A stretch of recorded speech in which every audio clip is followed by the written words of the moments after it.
Wow, how wonderful. Thank you very much. Good afternoon, good evening, everybody. It's a great pleasure to be with you here this evening. Okay, the subject of my talk today is how to become a dynamic leader. And I'm going to deal with the three topics which this title suggests. In other words, I'm going to deal with leadership, I'm going to deal with dynamics, and I'm going to deal with how you, the listener to this presentation, can become a dynamic leader. So these are the three main areas. I hope they're on your screen now in red, blue, and purple. The first thing I'm going to talk about is why we need leaders. Then I'm going to go on to transition to what does dynamic actually mean, because it's a word that's bandied around a lot in this day and age. And finally, we get to the real nitty-gritty, is how you can become a dynamic leader. Okay, so I don't use PowerPoints, I use mind maps, and so the transition should be much quicker here. So when we talk about why do we need leaders, but if you look at any group of people like I've got on the screen here, the question that comes up is how will they decide where to go? I mean, these people in the illustration here are milling around, they're all looking in different directions, and there's no idea as to what they should do or where they should go or how they should behave. They're not getting any of that information. And that is essentially why we need leaders.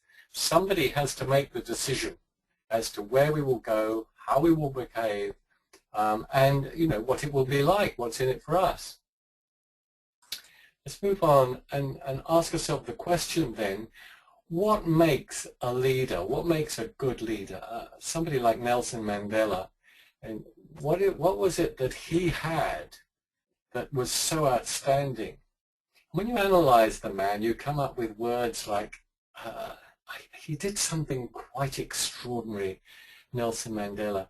You know, the South African government locked him up in a prison on an island for 23 years.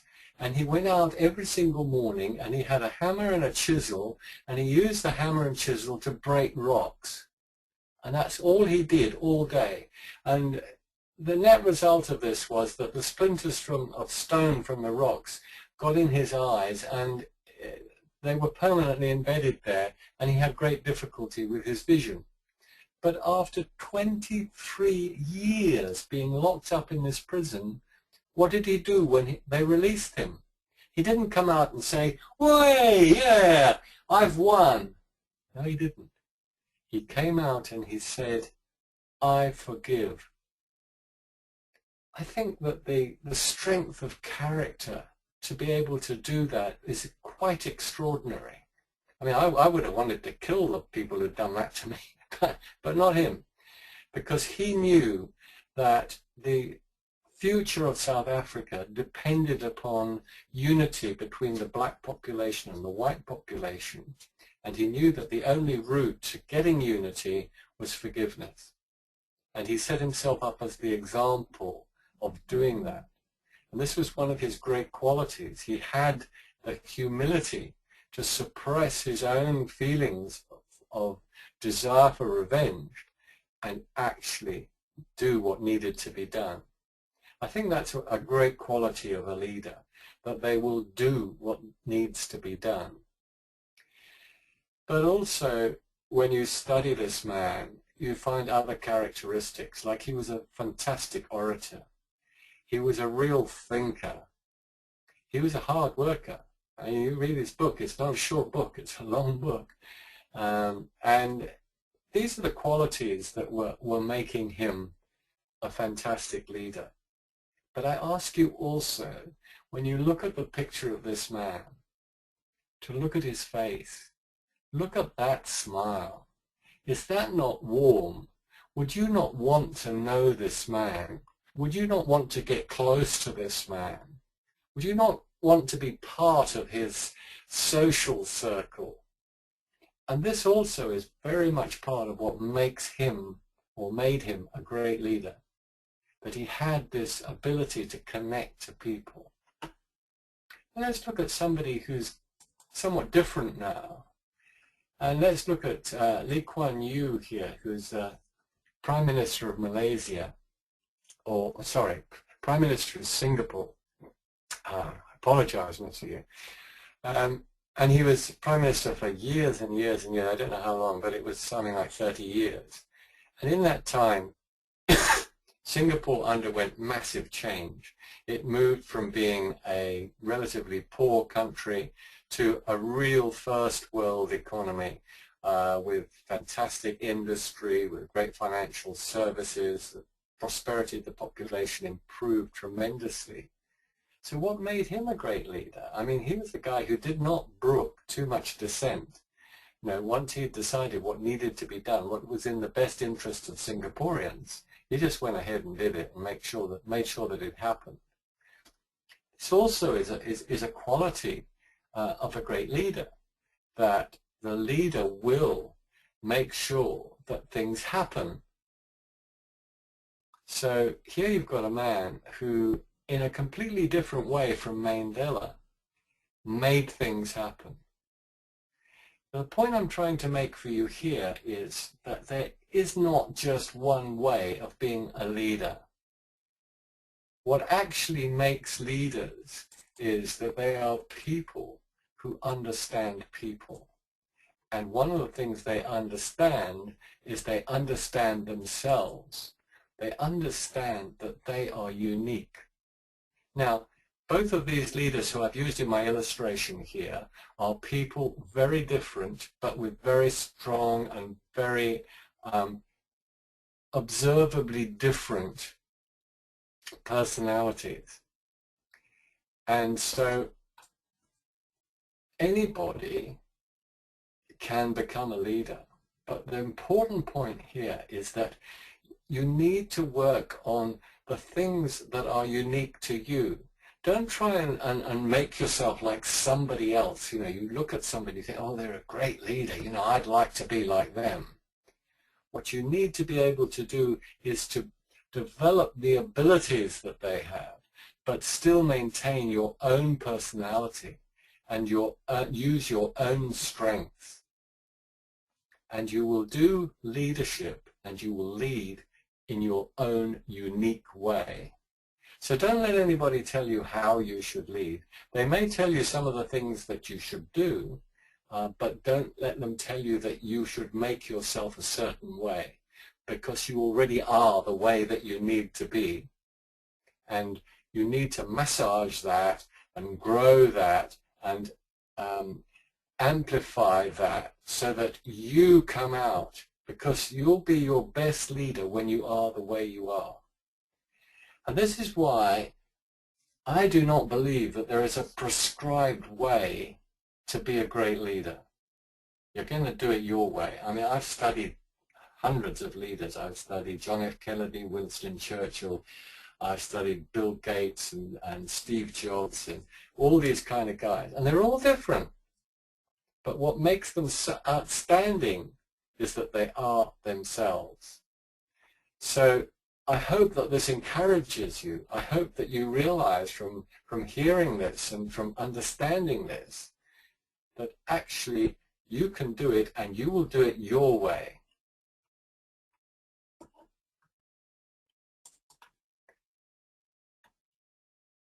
And then you will be unique as a leader your way.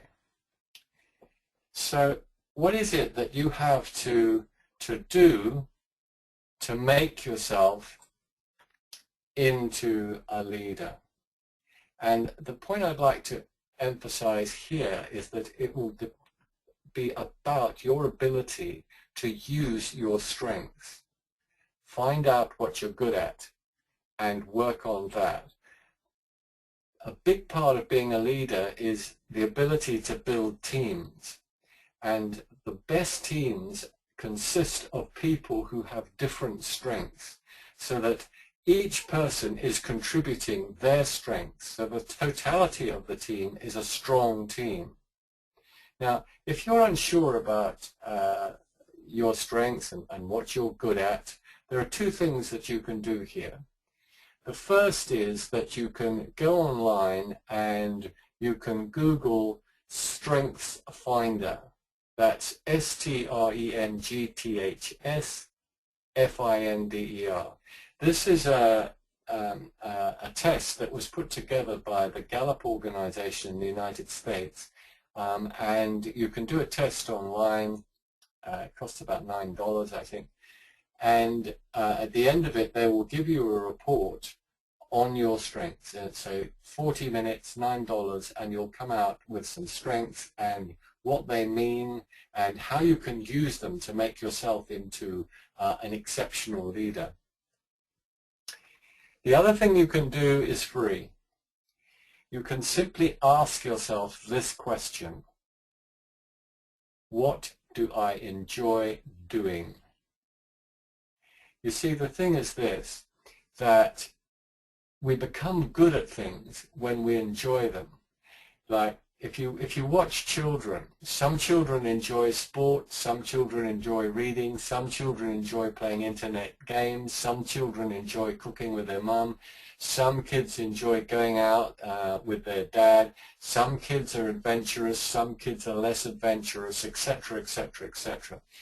And this plays through as we become adults, and you find that there are things that you're good at and things that you're less good at.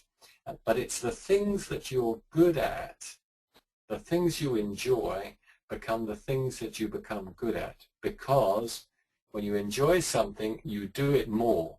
And because you do it more, you get better at it. And when you get better at it, it becomes a strength. It's like me with writing. You know, I always enjoyed writing, despite the fact that I am dyslexic and reading is quite difficult for me. I always enjoyed writing. Because I enjoyed writing, I just did it and did it and did it and did it, and I wrote a lot. And eventually, in the early part of my career, I was a copywriter in an advertising agency, and I wrote advertisements and TV commercials and stuff. And playing through to today, you know, I now write books. So it was all built around the fact that I actually enjoyed the process of writing.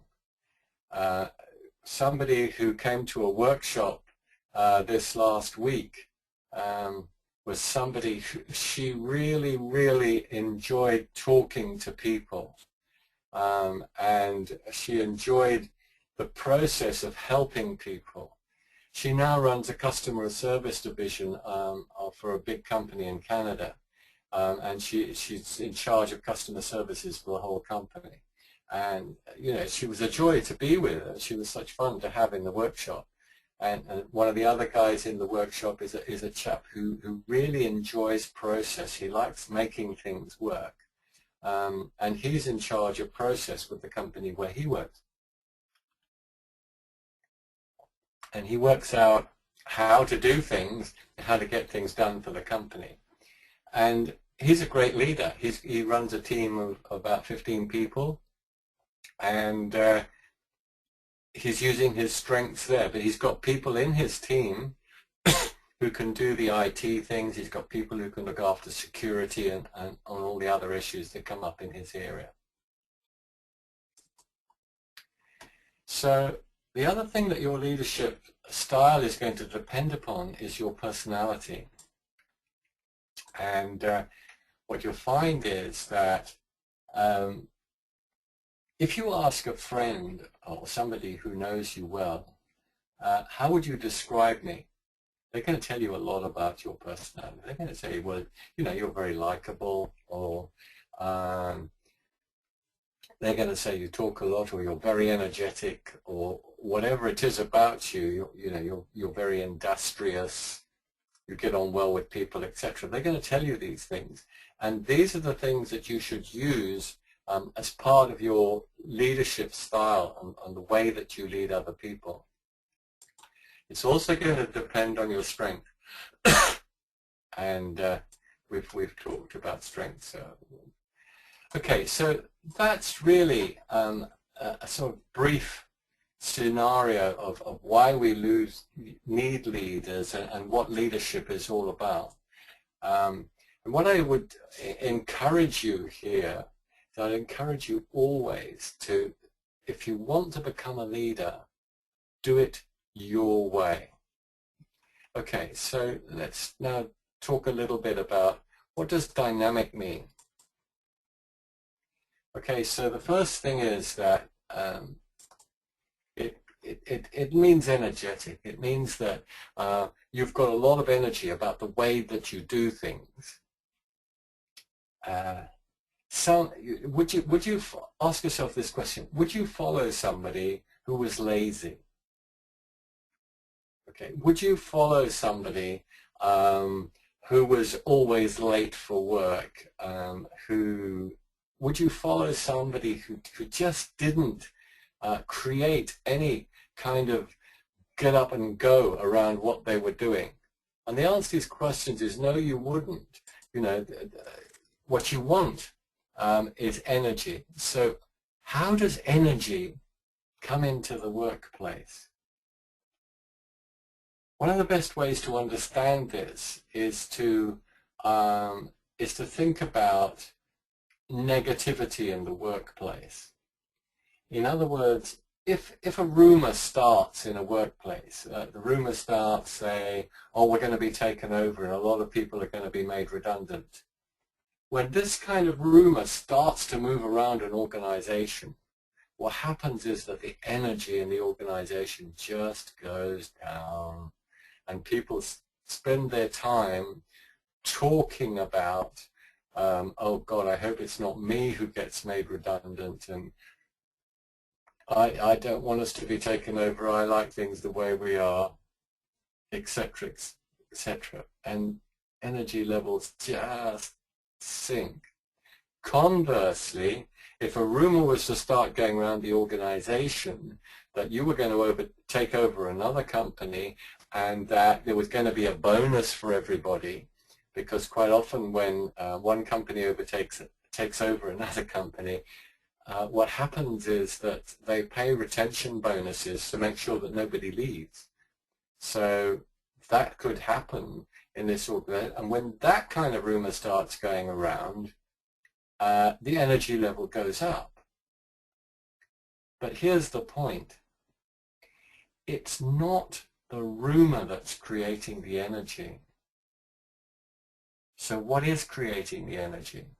Let's just analyze it again. In the first instance, when the rumor goes round that people are going to be made redundant, how does that make you feel? I guess people start to feel a bit afraid, they're a bit anxious, they start to be concerned about their future, etc. So that, you know, their feelings have become very negative, they've become anxious and fearful. So with those kind of emotions, that's when the negative energy comes in. But on the other hand, when you get the positive rumors going around that, you know, we're all going to get a bonus and there are going to be possibilities for promotion, etc., and people start to feel good.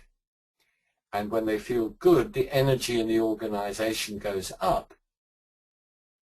This is a critical point about understanding energy in the workplace. Every workplace is alive with emotion, and it is the feelings of the people that create the energy. If any of you are lucky enough to have young children, one of the things you'll notice is that if you tell them, oh, you're going to a party this afternoon, their energy goes sky high. They feel good. They're going to be with their friends. They're going to play games, etc. And that good feeling, and suddenly they're running around all over the place and they're pestering their mom and dad. They want their best clothes and all that kind of stuff because they feel good. So it is feelings that create energy. And one of the important points about being a leader is that you need to be able to control the feelings going on in your workplace, because it's through feelings that you get energy. Okay, so let's move on and talk about inspiration, because one of the things that really dynamic leaders are able to do is they're able to pick people up and inspire them and give them the idea that things are going to be great. So how does inspiration come about? Well, again, partly it's through creating the right emotions, but also it is about creating the right visions for people. Now, there's a heck of a lot of talk goes on in the business world about visions, you know, and people say things like, we are going to be a world-class organization. World-class is a favorite saying of senior managers. What does it mean? What is world-class? I know it's sort of better than average, but what does that mean to me as an employee of the organization? It means actually very little. But what does mean things to me is when somebody gives me a vision that says to me, David, people all over the world. Sorry, I just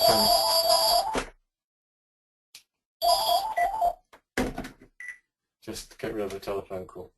When somebody says to me that, David, people all over the world are going to read your books, I can see people all over the world reading my books, and I start to think, hey, this is cool.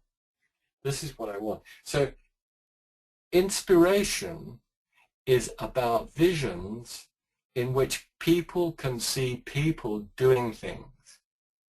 And in a vision for your team, what you want to include in that vision is each person being able to see, yes, I can see what I have to do.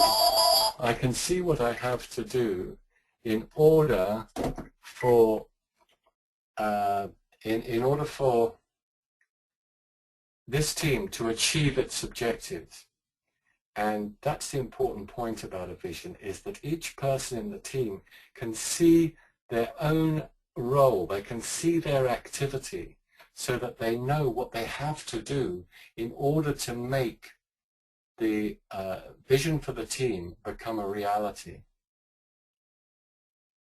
So when you're working out how to inspire your team, what you need is to show them their goal and then to show them what they have to do in order to be able to achieve that.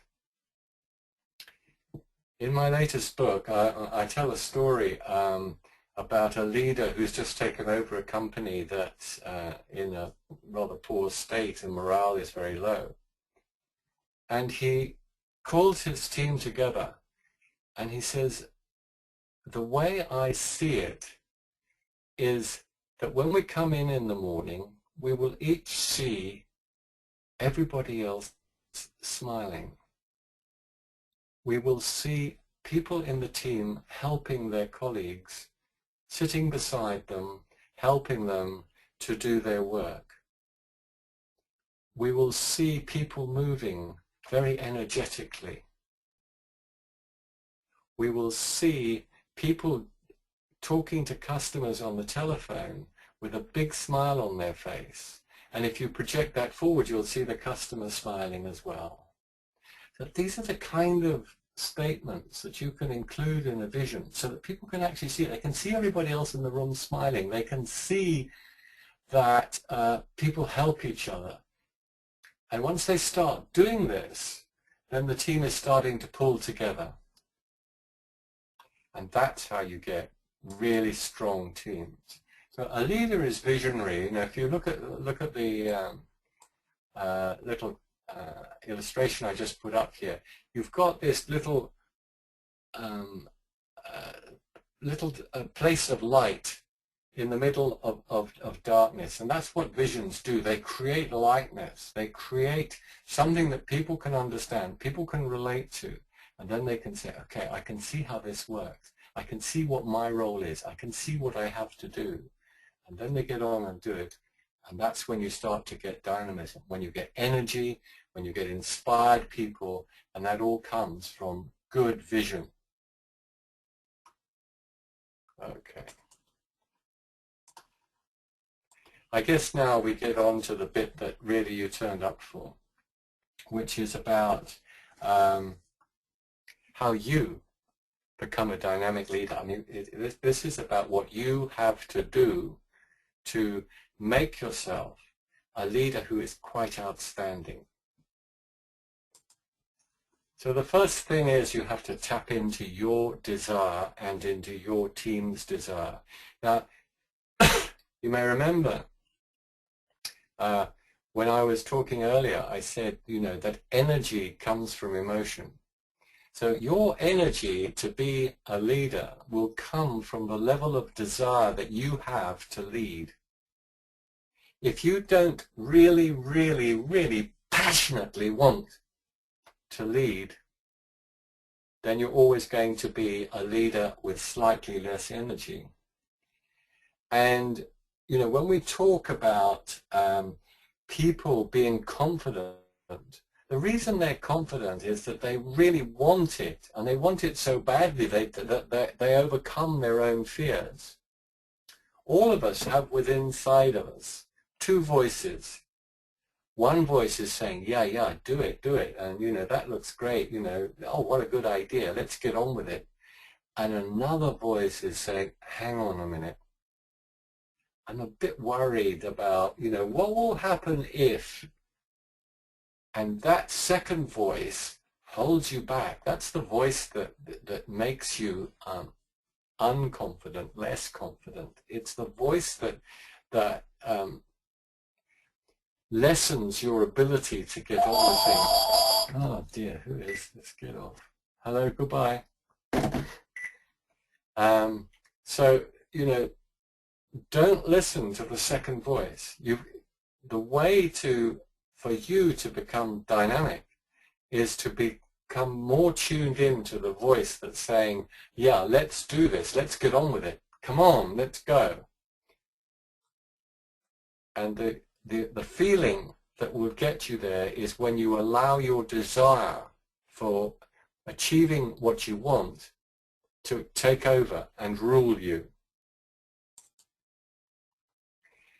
You see, if you look at this picture here, you've got this cat just walking across the road in front of a huge line of fearsome dogs, and the cat is so confident, it's so into itself that it doesn't really care what the dogs might be thinking or what they might do. It's not listening to that voice of doubt. Another cat might have sort of looked out of the window and said, my God, there's a lot of dogs out there. There's no way I'm going out there. I'll get eaten. But this cat is controlling everything because it has the confidence. And this is it. Confidence is a feeling that you have, but nobody knows whether you've got it or not. They only know when you act as if you know what you're doing. You act as if you belong. But this doesn't mean that you necessarily are feeling 100% like that inside. It means that this is what you are displaying to the world. And you will do that if your desire is strong enough. You will develop the confidence or the ability to act confidently. And one of the cool things about that is that the more you behave in a certain way, the more that becomes your default way of behaving and your default way of feeling. So if you're not strongly self-confident right now, just start behaving as if you are, and in time, your whole metabolism will start to say, well, actually, yeah, this is good. I really am confident. I don't need to worry about it anymore. It's what I am. So let's just be like that. And that's how self-confidence works. You can't buy it off a shelf. You can't get somebody else to give it to you. It's inside of you, and you develop it by behaving that way until such time as that becomes your second nature. Okay, so one of the nice ways that desire drives people forward is when they get to the stage where they believe in the importance of what they are doing. Okay? When you believe in the importance of what you are doing, that's when you become dynamic. That's when your feelings overtake everything else and drive you to achieve what you want. And belief is an amazingly powerful feeling. You know, desire and belief. If you've got those two going for you, self-confidence just isn't going to be an issue for you. And your ability to communicate, to be passionate, to be really strong about what you do, and to draw other people along with you with the same sort of charisma as a Mandela or a Kuan Yu, you will have that if you really believe that what you're doing is important. If we just go back to Lee Kuan Yew, who's, who achieved such amazing things for the state of Singapore, he had a real vision of what Singapore should be like. He had a vision of clean streets, of modern buildings, of good standards of living for the citizens. And he believed that these things were really important. And he drove himself and he drove his people to achieve these things. But it was all off the back of belief. And the belief was centered around a vision of a wonderful city-state. And that's what he had in his head. He had that vision and he believed it was possible. And because he had the belief, he created this incredible energy amongst the people of Singapore that they could actually do this. That's what leaders do. They believe that what they're doing is important, and that's what pulls people along with them.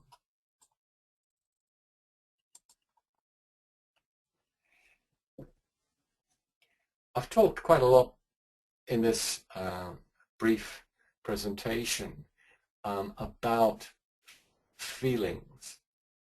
And one of the things that you notice about really good leaders is their concern for their followers. You know, one of the things that made the French general Napoleon Bonaparte such a fantastic leader was that he really cared about his soldiers. And the extent of that can be illustrated by the fact that when he built roads in France, when he was the emperor, he made sure that there were lines of trees up both sides of the road.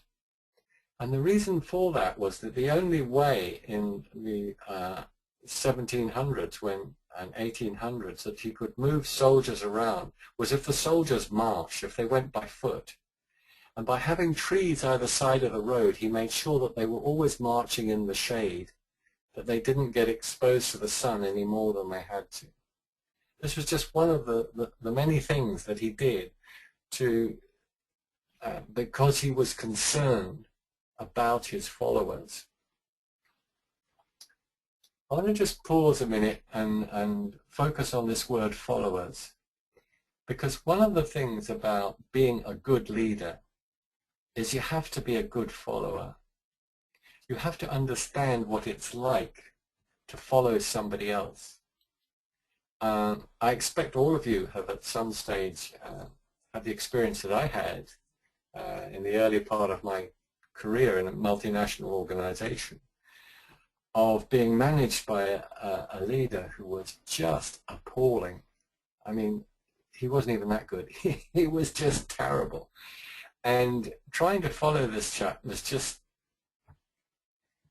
it was so demoralizing.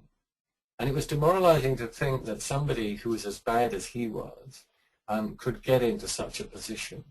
It was demoralizing because he knew so little about what we were doing. He really didn't understand the process. But he was also appalling with people. He was rude, he was autocratic, and just really bad news. And, you know, I could have grown up and saying, okay, well, if that's what leaders are, I'll be like that. Or you can say, well, okay, that is definitely not the way to do it. Let's look to find a better way to do it. And I was lucky enough that eventually I got so fed up with this guy that I left the company and went to another company where I actually had a very good leader, and I was able to see the real difference. And this chap, he was very clear about where he was going. He always included us, but there was a relationship with him. You know, you could relate to him, you could talk to him. If you were in a meeting, he would always ask you, you know, if you had anything you wanted to say, and he would listen with respect when you spoke, and he would encourage you. He would do all these kind of things. But when you watched him with his boss, he behaved in exactly the same way. He was really interested in what his boss was saying. You know, he would ask his boss sometimes to amplify points so that he could be quite clear that he understood. And he would, you know, he would encourage us all to do what the boss was suggesting, etc., etc. You know, he was just a good soldier following a leader. And one of the things about followers is that, you know, if you want to relate to and you want your followers to relate to you, you have to understand what they're interested in. You have to understand what they feel strongly about and what they don't feel strongly about, so that you can relate to them and they can relate to you. You have to become a real person in their eyes, and you have to respect that they are real people who have their own issues in life, they have their own issues at work, and these are things with which they may need help, they may need encouragement, etc. But if you don't have the interest in, if you don't talk to your followers, if you don't spend time with them, then you're never going to know. And if you don't know, then you have a gap between you and your followers, and that gap, all sorts of things can get in there, and you know that you can lose them if you allow that gap to develop.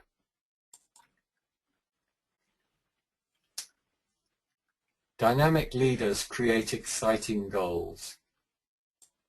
They don't allow boring things to exist within their team. So how do you make a goal exciting? I mean, let's say if you work in marketing, for instance, a goal that you might be given might be, okay, we want to retain all our customers this year. How do you convert a goal like retain all our customers this year into something that's exciting and inspiring for your team? Well, it's exactly the same as I said earlier about inspiration. You have to put people into it. You know, you have to turn your goal into a vision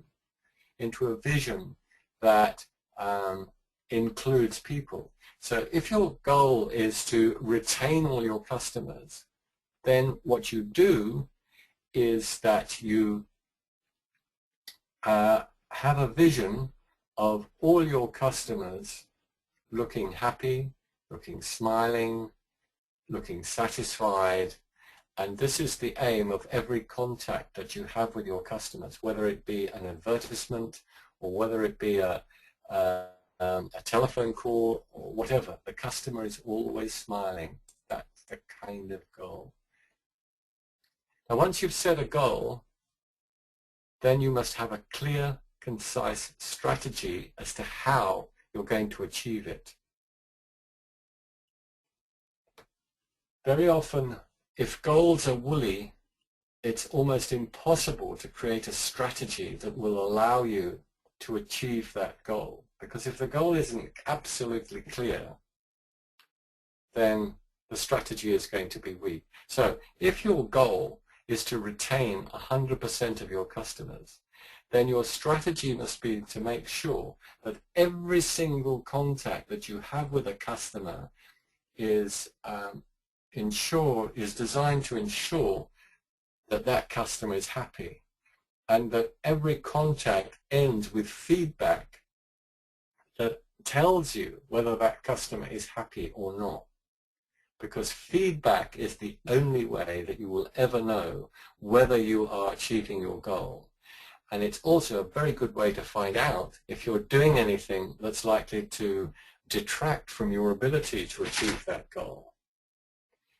So strategy is a very important part of being a dynamic leader. Now, strategy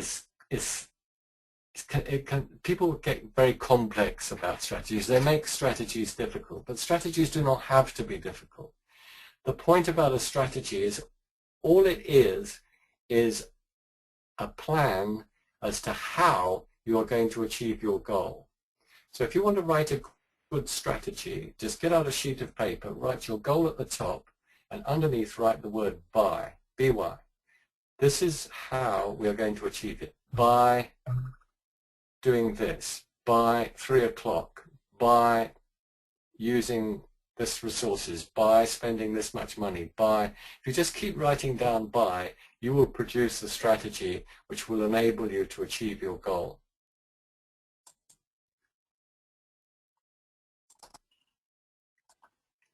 I can probably make this just a bit.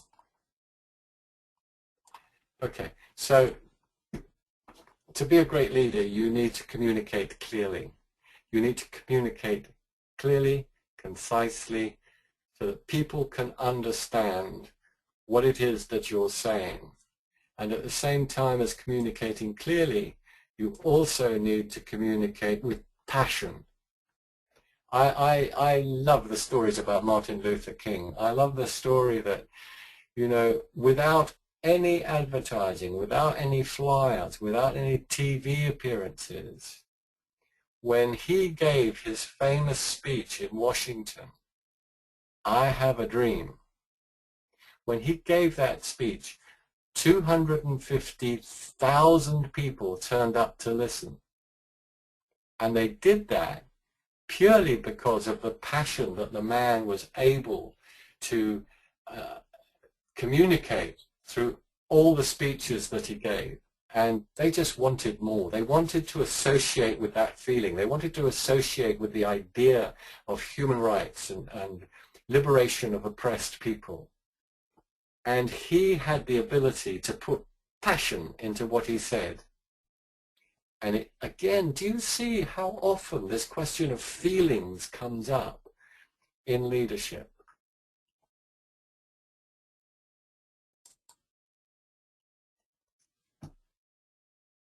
And once you've got that level of passion, actually confidence is not an issue, because your feelings run away with you.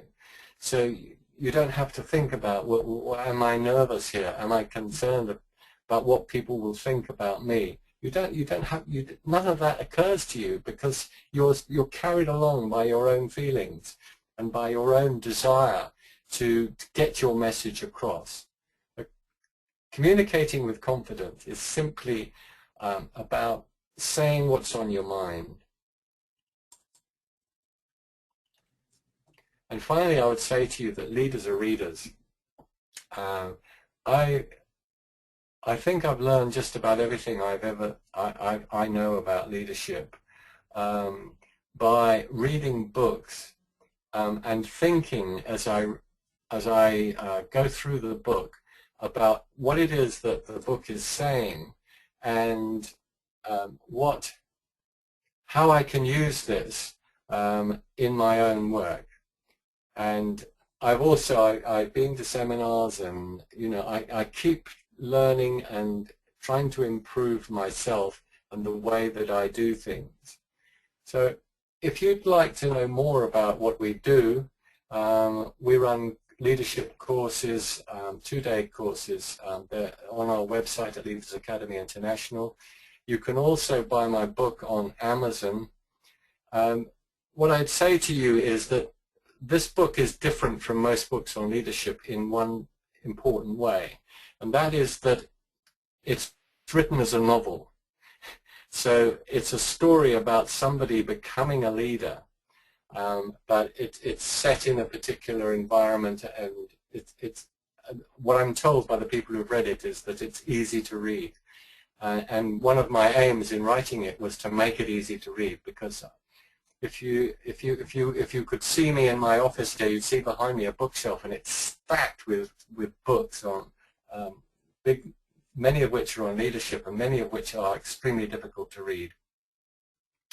So my 40 minutes are up. I'd like to thank you for listening, and now if you've got any questions, fire away. I'm all ears. I'm listening, and I'll do my very best to answer your questions. Thank you for your attention.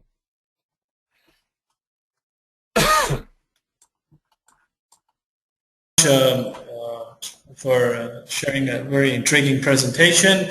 Folks, we are open for the question and answers. If you have a question, you could either raise your hand. There's a hand icon available on your webinar console. If you click on it, I shall give you an opportunity to speak to the speaker directly, or you could put your questions in the question box. I see there are a couple of questions already in the question box, so let me go ahead. There's one, it says, do genuine leaders really worry about inspiring others or their followers, or they act only to lead themselves towards their set of objectives and or destination? I think the very best leaders are always concerned about their followers. There are people around who are called leaders and who are in leadership positions who don't really pay much attention to their followers. And what you'll find in a lot of organizations is that there's a senior management floor in the building where all the company directors and senior guys live, and they don't come out too often and talk to the rest of the people in the company. But those are not the most dynamic companies to work for. In the companies that are really going places, what you usually find is that there's a pretty close relationship between the senior managers and the people below them. And this cascades down. I mean, Apple was a classic example. You know, Steve Jobs would get together with all the people. He'd have these huge seminars in Palo Alto, where he would talk to all his own people, and then he'd have huge seminars where he talked to all his customers. And I think if you have a concern for your people, you have a connection with them, and when they feel better, they will work better. And if they feel connected to you, then you will get more out of them. You will get more ideas from them. You will get more hard work from them. So my answer for your question is, I think it's very important to be connected and to understand your followers. I hope that answers your question. Yeah, thank you. Folks, I notice there are people who are writing more questions in the question box, but please feel free to raise your hand. You could equally talk to David as well to ask your questions, but let me go. There's a question from Brother Qazi. Great talk. You did not mention about culture. With global village as the world is becoming, how challenging is leadership in cultural context?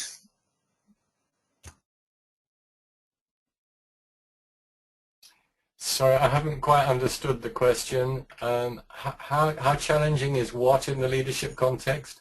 Well, the brother is asking about, since we are moving in the global village, how challenging is leadership in cultural context? Culture. I think it's challenging in every context, because if you go back to one of the early slides, can you all still see the screen? But I had this, how will they decide where to go? And I showed a group of people just milling around. And at some stage, somebody has to say, well, this is where we're going, this is what we're going to do, this is what we're going to achieve, and this is how we're going to do it. And that is the role of the leader.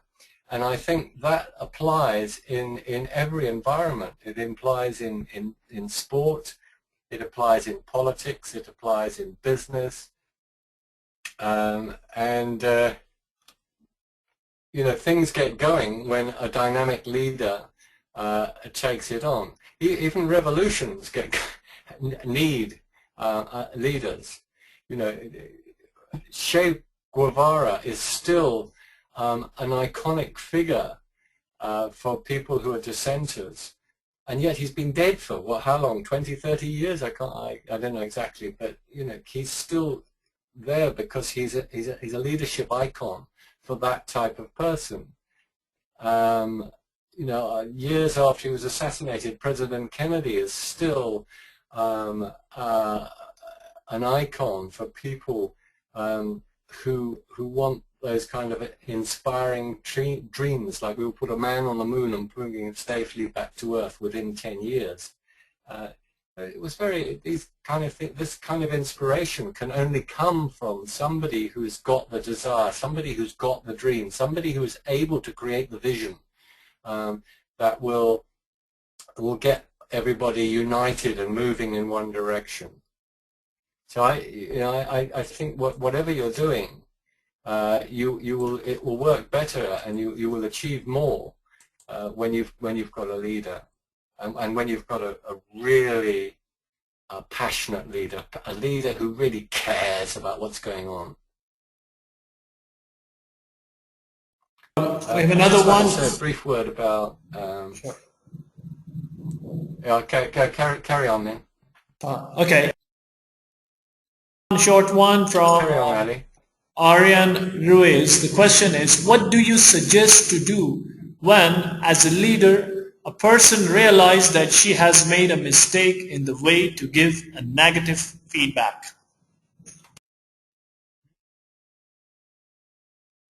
Yes. People make mistakes. We're not machines. It's a fact of life that, you know, every single person here, me, especially me, but I'm sure everybody listening has at some stage in their life made a mistake. And the important point about mistakes is that they are learning opportunities.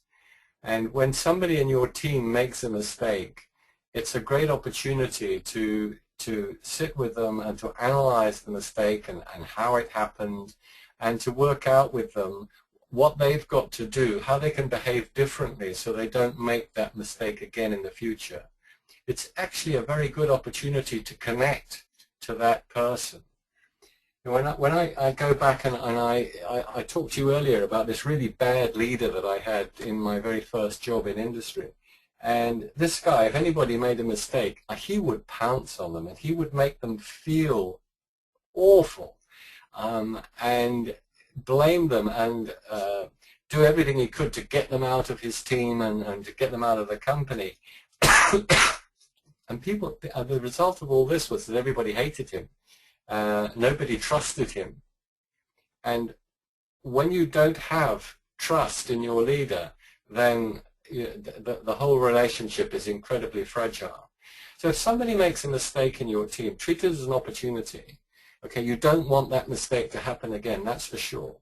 But you won't correct it by just shouting at them and making them feel bad. You will make them your friend for life if you sit with them and help them to learn enough that they don't make that mistake again. So, you know, for me, mistakes are an opportunity. If mistakes happen frequently from the same person, then the likelihood is that that person's in the wrong job, and the discussion should be around how you find them a job that's more suited to their talent.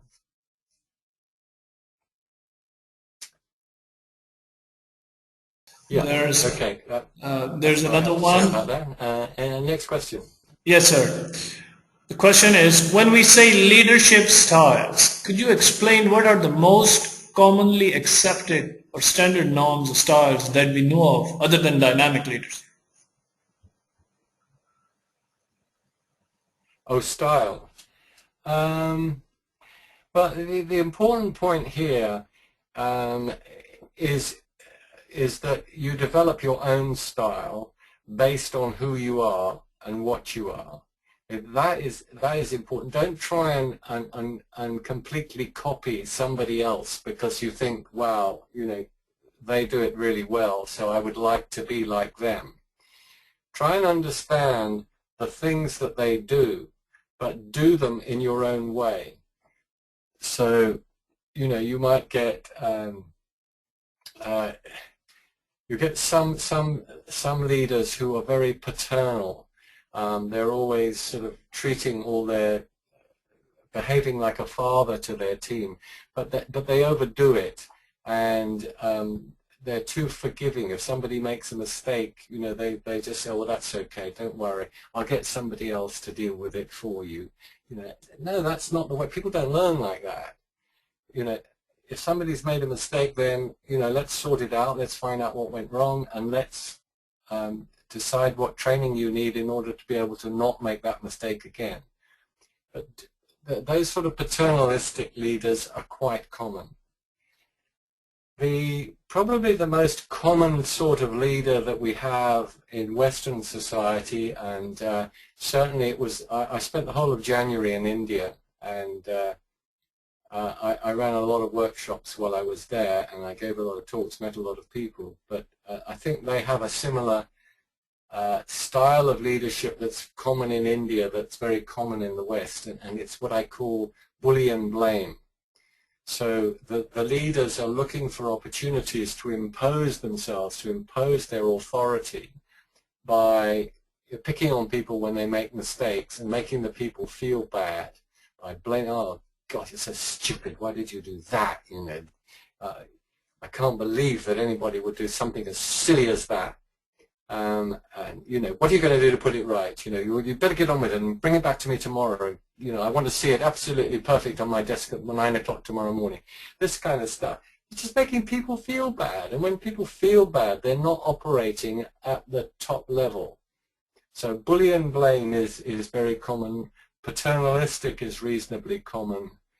There are also a number of leaders who believe that they can just do things by enormous amount of enthusiasm, and they create a tremendous amount of energy about what's going on, but there's not enough direction. So there's tremendous energy, there's a lot going on, but it's not terribly well directed. So, you know, they don't achieve the things that are needed to achieve. So those are just some of the common ways of leadership, but I come back to where I started in this answer, which is to say to you, be yourself. You already are a leader.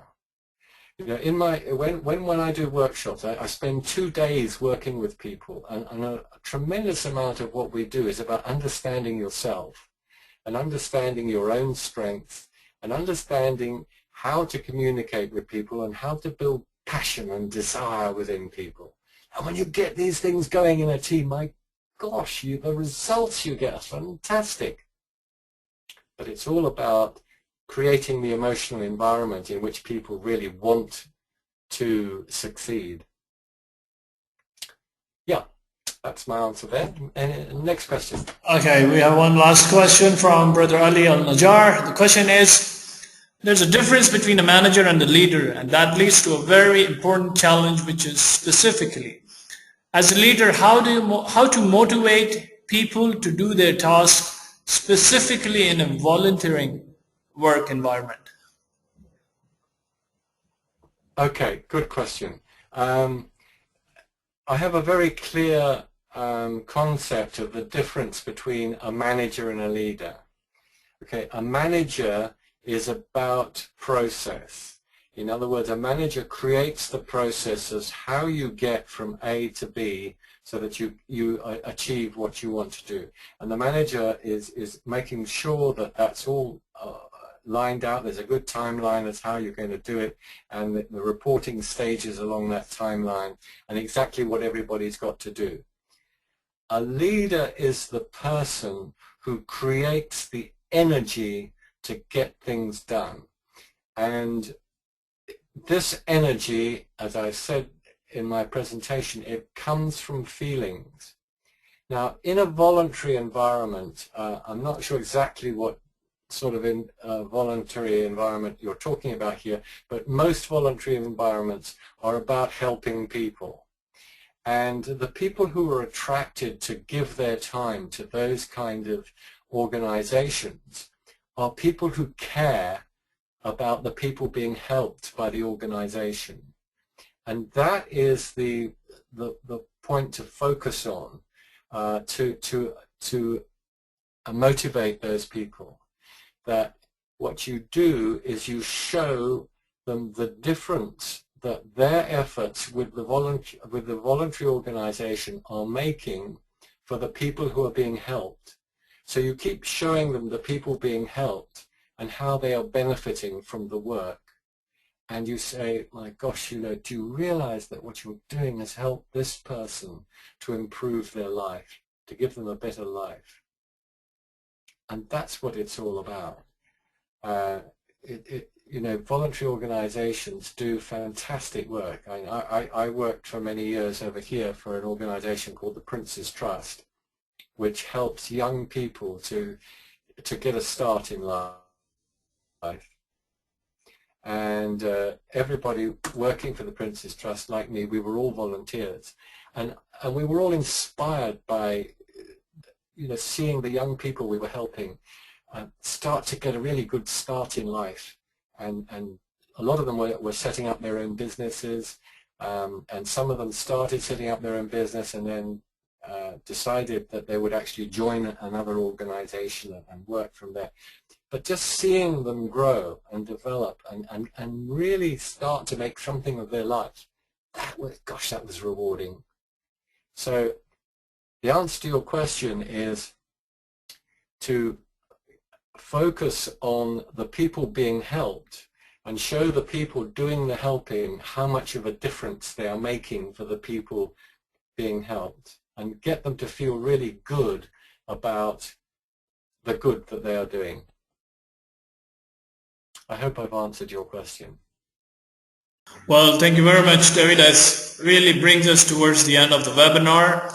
A lot of folks are asking if we are recording this webinar, which we are indeed recording, and it will be uploaded on Mile Community in the next couple of days. So please stay tuned to Mile Community. David, any concluding remarks that you would like to give before we dismiss out? Yeah, my final remark is something I've said many times this afternoon. It is trust yourself. The leader is already inside you. If you allow if you allow yourself to feel what's inside you and to feel what you want to do, and then just use your intuition, follow your intuition, and you will become an amazing leader. You already know how to do it. You just need to allow it to come out.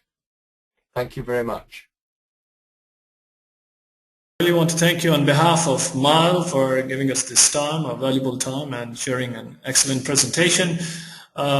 Folks, with that, we have almost reached towards the conclusion. So I'm gonna, before I dismiss out, I've just shared a link of Mile Community, which is community.mile.org. Please do visit the community and join for free. You will have an access to our all archived sections of the webinars, and equally you'll be able to interact with a number of subject experts in their communities of practice, COPs. With that note, I would like to say thank you very much once again, all of those.